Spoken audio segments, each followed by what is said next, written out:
RMN exclusive.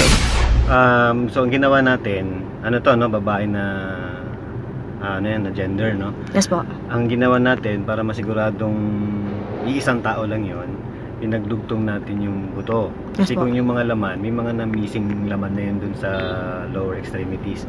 So ang ginawa natin, pinagdikit natin yung tuhod.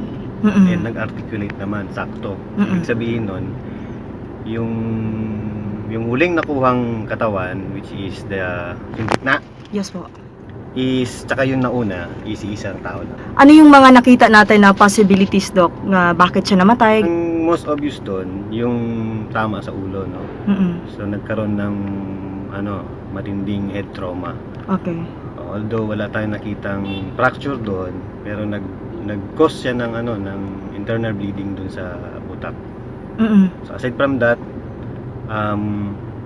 yung mga taga sa mukha, talagang sinira yung mukha nung ating biktima. Posibleng patay na siya bago siya sinapchap. Kasi doon pa lang sa head injury, patay na siya doon. Para mahiwa-hiwalay mo yung extremities niya, no? Kailangan dyan yung sundang or itak, no? At saka isang malakas na tao ang gumawa niyan.